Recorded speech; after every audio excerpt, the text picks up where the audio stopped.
You will die within the first 30 seconds of the round, yet you still get the final kill. You cry thinking about the fact that soon you won't be able to shout LMG mounted and loaded. You still have nightmares about your nerf that came in Operation Phantom Sight.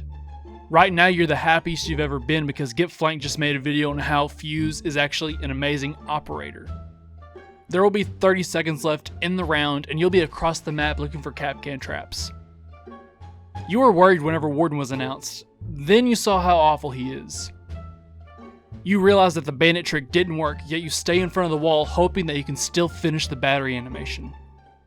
You'll wake up in fear every day wondering if Ubisoft is going to nerf you again.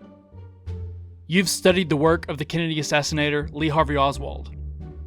You're like Doc, but you actually want to help your team. Even after the drone nerf, you will still shoot enemies with your shock drone. You're the MVP with 2 kills, 6 deaths, and 12 assists. You fear nothing except for nitrocells. You really want to win. You want to win more than Thermite. The only thing that's holding you back from being a god is the UMP-45. You're either great at what you do, or you turn the 5v5 into a 6v4. Your finger never lets off the shift button. You love committing war crimes. Nothing thrills you more than seeing a downed enemy. Your team doesn't appreciate you enough for what you do. You are absolutely fed up with your teammates stealing your kills. You're still trying to recover from the loss of your grenades. You watch every single Coconut Bra video. The only utility that you bring is being a dick to the defenders. If you main Capitao, you're probably a plat player. Your job relies on the attackers being stupid enough to not drone out. You haven't played Echo in months. Your teammates aren't really mad at you, but they really wanted a Thermite. Nothing on earth makes you happier than instilling crippling fear into the hearts of silver and bronze players. You have no problem team killing people who reinforce next to you. All you do is solo queue.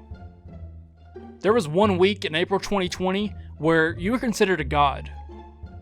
When a new patch drops, you have to Control F the patch notes to see what Ubisoft is going to try to do to you this season. You're like an Ashe player, but you actually really want to win. You're a dick. You busted a nut when you saw that the Boss G ACOG was actually going to happen.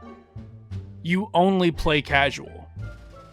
You use your gadget at the most random times without coordinating with your teammates. You equipped the AA-12 one time and then never touched it again. You will reload the Alda 5 times during the round despite the fact that you have an 80-round box magazine. As a child, you enjoyed Peekaboo a lot. When she's not banned or taken out by Ubisoft, you tried the spinning shield trick and it'll only work 10% of the time. Nothing makes you happier than electrifying walls from underneath the bomb site. You play Nomad because claymores aren't as fun as launching a defender through a wall. You don't care that you're the only 1-speed attacker who doesn't have a shield. You just want to make fat jokes. You're pissed because Ubisoft took away your super shorty. Is that going to stop you from playing Mozzie? No, not at all. Every round you have to explain to your teammates how you could actually somehow be useful. You are the only attacker who is legitimately concerned about barbed wire. You main smoke for the first 4 years. You will find any excuse to use your ability to go up a hatch. You're just a Thatcher, but more complicated. For some reason, you just forget that Jaeger exists. Let's be honest, the only reason you play her is so that you can look at her in-game stats.